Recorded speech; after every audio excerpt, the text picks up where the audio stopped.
శ్రీమాత్రే నమః. ఓం శ్రీ గురుభ్యో నమః. నమస్తే అండి, నేను మీ రామకృష్ణ హాన్, ఆస్ట్రోన్యూమరాలజిస్ట్. మే 1వ తారీఖున 2024 స్వస్తిశ్రీ క్రోధినామ సంవత్సరంలో ప్రారంభమయ్యే నర్మదా నది పుష్కరాల నుండి నేను చెప్తున్నటువంటి రాసుల 3 రాసుల తలరాతలు మారబోతున్నాయి. పుష్కరాలు ఒక్కొక్క రాశిలో 12 సంవత్సరాలకు ఒకసారి వస్తాయి. మొన్న మీనరాశిలోకి వచ్చాయి, ప్రాణహిత నది పుష్కరాలు మొదలయ్యాయి. మేషరాశిలోకి వచ్చాయి, గత 2 సంవత్సరాలు 3 సంవత్సరాలు చెప్తున్నాను. మేషరాశిలోకి వచ్చాయి, మనకు గంగా నది పుష్కరాలు మొదలయ్యాయి. ఇప్పుడు వృషభ రాశిలోకి వస్తున్నాయి. అంటే ఈ మెయిన్గా ఏంటంటే మే 1వ తారీఖున మేషరాశిలో ఉన్నటువంటి గురుడు వృషభ రాశిలోకి ప్రవేశించినటువంటి కాలమానాన్ని బట్టి మొదటగా ప్రవేశించినటువంటి మొదటి 12 రోజులు పుష్కరంగా మనం చెప్పుకోవచ్చు, పుష్కర కాలంగా. ఇవి సుమారు 12 రోజులు ఉంటాయి. అంటే మేషరాశి వారికి ఎంత అదృష్టం తెలుసా? వారికి 12 సంవత్సరాల తర్వాత రాజయోగం ఆ భగవంతుడు కల్పించబోతున్నాడు. ఇది ఎక్కడ జరుగుతుంది? ఏ నదిలో జరుగుతుంది? నర్మదా నదిలో జరుగుతుంది. పుష్కరాలని కూడా నర్మదా నదిలో మొదలవుతున్నాయి. అది ఈ యొక్క నర్మదా నది తీరంలో వెలిసినటువంటి ఓంకారేశ్వరుడు జ్యోతిర్లింగ క్షేత్రం. ఎంత అద్భుతం తెలుసా? అసలు మన జీవితాన్ని అసలు ఎంత ఆనందభరితమో నర్మదా నది తీరం అనేది కూడా. ఒక్కసారి వెళ్ళండి, ఒక్కసారి వెళ్ళి చూడండి. నర్మదా నది అంటే మధ్యప్రదేశ్లో ఉంది. మంచి అద్భుతమైనటువంటి పుణ్యక్షేత్రం అండి. అలాంటి పుణ్యక్షేత్రంలో మనం పాదం మోపినా కూడా అక్కడ ఉన్నటువంటి శక్తులను మనం సంగ్రహించగలుగుతాం. చాలా మేలు జరుగుతుంది. వెళ్ళొచ్చిన తర్వాత ఇంట్లో ఏదో ఒక మంచి శుభకార్యం జరగవచ్చు. ఆర్థికంగా రుణబాధల నుండి కూడా తీరిపోవచ్చు. సంపాదన మార్గాలు పెరగవచ్చు. కొత్త కొత్త ఆలోచనలు పుట్టుకురావచ్చు. ఆ భగవంతుడు ఏదో రూపంలో మీ వైపు ఉంటాడండి. నేను మాత్రం ఖచ్చితంగా చెప్తాను. నేను అందుకే చెప్తున్నాను. ఇప్పుడు మేషరాశిలో నుండి గురువు ప్రవేశిస్తున్నాడు అంటే, మేషరాశిలో ఉన్నటువంటి గురువు వృషభ రాశిలోకి వెళ్తున్నాడంటే మేషరాశి వారు కూడా మోస్తరుగా వాళ్ళు చక్కదిద్దుకో ఉంటారు. అంటే వాళ్ళకి మంచి జరిగే అవకాశాలు ఎక్కువగా ఉన్నాయి. వృషభ రాశికి రాష్ట్రాధిపతి శుక్రుడు కాబట్టి వృషభ రాశిలోకి అడుగుపెట్టినా తులారాశిలో ఉన్నటువంటి వారికి కూడా మంచి జరుగుతుంది. నిజంగా ఈ సంవత్సరం తులారాశి వారికి ఆదాయం 2 ఉన్నదని చాలా మంది బాధపడుతున్నారు. ఏముండదండి. తులారాశి ఆదాయంలో ఉన్నా మీకు ఏ నష్టం జరగదు. ఎట్టి పరిస్థితులలో మీకు ఏ ఇబ్బందులు ఉండవు. చక్కగా మీరు ఆ రోజు మే 1వ తారీఖున నర్మదా నది పుష్కరాలు చక్కగా వెళ్ళేటువంటి వారు వెళ్ళి మధ్యప్రదేశ్కి వెళ్ళి ఆ నర్మదా నది తీరంలో, ఆ నర్మదా నది ప్రాంతంలో మీరు చక్కగా ఆ పుష్కర స్నానం చేయండి. లేదు పుష్కరాలకు మీకు వెళ్ళడం ఇబ్బందిగా కలుగుతుంది అంటే నేను ఒక అవకాశం ఇస్తున్నాను.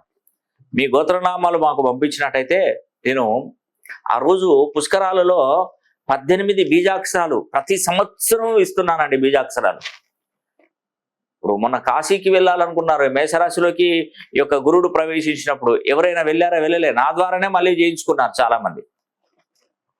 నేనే వెళ్ళి అక్కడ ఆ గోమతి చక్రాల మీద ఆ మంత్రశక్తిని లిఖించి బీజాక్షరాలని ఆ యొక్క గంగా నదిలో వదిలిపెట్టి వచ్చాను. ఇప్పుడు నెక్స్ట్ నర్మదా నదిలో కూడా వదిలిపెట్టి వస్తానండి తప్పకుండా.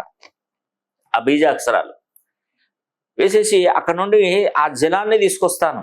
ఆ పవిత్ర జలాన్ని, ఆ నర్మదా నది పుష్కర జలాన్ని నేను తీసుకొచ్చి మీకు తప్పకుండా అందజేస్తాను. దాంతో పాటుగా నేను ఒక అద్భుతమైనటువంటి ఒక అవకాశం కల్పిస్తున్నాను. మే 4వ తారీఖున పుష్కర టైము అంటే పుష్కరాలు జరుగుతున్నప్పుడు శని హోమం తలపెడతాను. ఎంత మంచి విషయం తెలుసా? శని హోమం కూడా తప్పకుండా నేను తలపెడతానండి. ఆ శని హోమం కూడా మీరు చేయించుకోవచ్చు. మీరు ఇటు శని హోమం అనేది కూడా ఎంత అద్భుతం తెలుసా? నేను ప్రతి నెలలో ఈ నెల మనకు ఈ మే నెలలో 4వ తారీఖున చేయడం ఎంతో మంచిదండి. గత సంవత్సరంలో గత నెలలో చేయించుకున్నటువంటి వారు కూడా శని హోమం మళ్ళీ చేయించుకోండి. ఇక్కడ మీకు చాలా ఉపయోగపడుతుంది. ఎందుకంటే పుష్కర టైంలో చేసుకోవడం వల్ల మీకు చాలా మేలు జరుగుతుందండి. ఆ శనీశ్వరుడు యొక్క అనుగ్రహం తప్పకుండా కలుగుతుంది. ఆర్థికంగా మీరు నిలదొక్కుంటారు. వ్యాపారంలో ముందుకు వెళ్తారు. రుణ బాధలన్నీ తీరిపోతాయి. మీకు వివాహ ప్రయత్నాలు చేస్తున్నటువంటి వారికి వివాహాలు చక్కగా జరుగుతాయి. మానసిక ఒత్తిడి నుంచి మీరు బయటపడిపోతారు. అసలు ఒకటి కాదు, రెండు కాదు, ఎన్ని అయినా మీకు మంచిగా జరుగుతాయండి. ఎందుకంటే ఒక్కసారి మనం ఎప్పుడు ఒకే కాడ ఉండి ఒకే చోట ఉండి మనం ప్రయత్నం చేసే కాదు, కొంచెం డిఫరెంట్ ప్రదేశాలకు వెళ్ళడం, అక్కడ ఉన్నటువంటి పుణ్యక్షేత్రాలను దర్శించుకోవడం, అక్కడ ఉన్నటువంటి స్థల పురాణాలను వినడం కానీ, అక్కడ మన పాదాలు గర్భగుడి చుట్టుపక్కల ప్రాంతంలో మనం ఆ పాదాలు మోపినా కానీ ఎంత శుభసూచికగా ఉంటుందో తెలుసా? అది వేరే అండి. అందుకే ఈ దేవాలయ మాడవీధులలో శక్తి ఎక్కువగా ఉంటది. మాడవీధులు, ఇప్పుడు తిరుమల తిరుపతి దేవస్థానం మాడవీధులలో మనం చెప్పులు వేసుకొని తిరగరాదు. ఎందుకంటే అక్కడ పవర్ బాగుంటుంది, చాలా ఎక్కువ పెద్ద మొత్తంలో ఉంటుంది. అప్పుడు మనం చెప్పులు వేసేసి ఆ పాదాన్ని ఆ భూమికి దాకించినప్పుడు అక్కడ ఉన్నటువంటి శక్తిని సంగ్రహిస్తుంది మన పాదం. అంటే దాంతో మీకున్నటువంటి కర్మలు, మీరు చేసినటువంటి పుణ్యాలు, పాపాలు ఏవి ఉన్నా కూడా అవన్నీ కూడా పరిసమాప్తపై జీవితంలో నూతనమయంగా మంచి చక్కగా ముందుకు వెళ్ళగలుగుతారు. అలా కాబట్టి ఈ యొక్క మాడవీధులలో ఎప్పుడు కూడా చెప్పులు వేసుకొని తిరగకూడదు. అదేవిధంగా నేను చెప్తున్నాను కదా, ప్రతి ఒక్క క్షేత్రానికి ఒక్కొక్క పవర్ ఉంటుందండి. స్వయంగా వెలిసినటువంటి క్షేత్రాలలో ఇంకా చాలా బాగుంటుంది. అందుకే కొంచెం మన జీవిత కాలంలో మనం బిజీ అనేది ఉంటాం. నేను చాలా బిజీ ఉంటాను. ఇప్పుడు 24వ తారీఖున వైష్ణోదేవి ఆలయం జమ్మూ కాశ్మీర్ వెళ్తున్నాను, శ్రీనగర్. దేని గురించి అంటే మీ గురించి. అది కూడా నేను ఎప్పుడంటే మే 10వ తారీఖున లక్ష్మీ కుబేర హోమం జరిపిస్తున్నాను. ఆ లక్ష్మీ కుబేర హోమం జరిపించేదానికంటే ముందు నేను వైష్ణోదేవి అమ్మవారిని, అమ్మవారు త్రికూట పర్వతం మీద కొలువు తీరారు. మహంకాళిగా, సరస్వతీదేవిగా, లక్ష్మీదేవిగా అమ్మవారి యొక్క రూపం ఉంటుంది. అంటే అమ్మవారు నిజంగా శక్తిపీఠం. అమ్మవారు అక్కడ అమ్మవారి దగ్గర పాదుకల దగ్గర ఒక 10 కేజీల గోమతి చక్రాలు నేను అక్కడ పండితులతో మాట్లాడాను. ఎందుకంటే మాకు టచ్లోనే ఉంటారు ఈ జ్యోతిర్లింగ క్షేత్రాల్లో ఉన్నటువంటి పండితులందరూ కూడా. మేము ఎప్పటికీ వస్తుంటాం కాబట్టి మాకు టచ్లో ఉంటారు. కాబట్టి మరి ఇది రిస్క్ అయినా మంచిదే, మాకు ఇవి కావాలి, కంపల్సరీ గోమతి చక్రాలు కావాలి, అమ్మవారి దగ్గర పెట్టాలి, పూజించాలి అని చెప్పేస్తే ఒప్పుకున్నారండి. అవి తీసుకొచ్చిన తర్వాత ఇక్కడ లక్ష్మీ కుబేర హోమం జరిపించిన తర్వాత మీకు ఈ యొక్క నర్మదా నది పుష్కర జలంతో పాటు ఈ గోమతి చక్రాల 5 కూడా మీకు తప్పకుండా మేము పంపిస్తాను. ఇది లక్ష్మీ కుబేర హోమం జరిపించుకున్నట్టు 2 ఎట్ ఏ టైం జరుగుతుంది. అక్కడ నర్మదా నది జలంలో 18 బీజాక్షరాలు వేసిన తర్వాత ఆ జలాన్ని పంపిస్తాను. ఈ లక్ష్మీ కుబేర హోమం చేసుకున్నటువంటి వారికి 5 గోమతి చక్రాలు అమ్మవారి దగ్గర పూజించడం అని పంపిస్తాను. ఇవి మీరు ఎక్కడ పెట్టుకోవాలండి? కార్యాలయాలలో పెట్టుకోవాలి. మీరు వ్యాపారం చేస్తున్నటువంటి గల్లాపేటలో పెట్టుకోండి, ఇంట్లో దేవాలయంలో దేవుడి గదిలో పెట్టుకోండి, బీరువాలో డబ్బులు దాచుకునేటువంటి బీరువాలో పెట్టుకోండి. ఇది కాకుండా వాటిని లాకెట్లుగా తయారు చేసి మెడలో కూడా వేసుకోవచ్చండి. చాలా మంచిది. అమ్మవారి దగ్గర పూజించినవి చాలా మహిమగల పవర్ఫుల్ అండి. చిన్నపిల్లలకు కానీ పెద్దవాళ్ళకి కానీ ఎవరికి వేసినా కూడా చాలా మంచి శుభ ఫలితాలను అందజేస్తుంది. కాబట్టి ఈ యొక్క మే 1న జరిగేటువంటి ఈ యొక్క నర్మదా నది పుష్కరాలకు మీరు తప్పకుండా అటెండ్ అయితే అయ్యేవాళ్ళు కాండి, మంచిదే. ఒకవేళ వెళ్ళే వాళ్ళు ఎవరైనా ఉంటే నేను ఆ 18 బీజాక్షరాలు కూడా మీ ఇంటికి పోస్ట్ చేస్తాను, మీరు అక్కడ నదిలో వేసిరండి. వెళ్ళలేని పక్షంలో ఉన్నటువంటి వారు మాకే చెప్పండి, మేమే తప్పకుండా వేసేస్తాం. మేషరాశి వారికి, వృషభ రాశి వారికి, తులారాశి వారికి ఎంత అదృష్టం ఉందో తెలుసా మీకు? చాలా ఉన్నతంగా జీవించబోతున్నారు ఈ స్వస్తిశ్రీ క్రోధినామ సంవత్సరం నుండి. ఎందుకంటే మీకు ఈ సంవత్సరంలో, క్రోధినామ సంవత్సరంలో వ్యాపారంలో అభివృద్ధి అనేది కూడా బాగా ఎక్కువగా జరుగుతూ ఉంటుంది. మానసిక చికాకులు, రావలసినటువంటి డబ్బు విషయంలో కూడా చాలా చికాకులు పడతారు. లేనిపోని మనస్పర్ధలు కలుగుతాయి. అవమానాలు భరించవలసి వస్తుంది.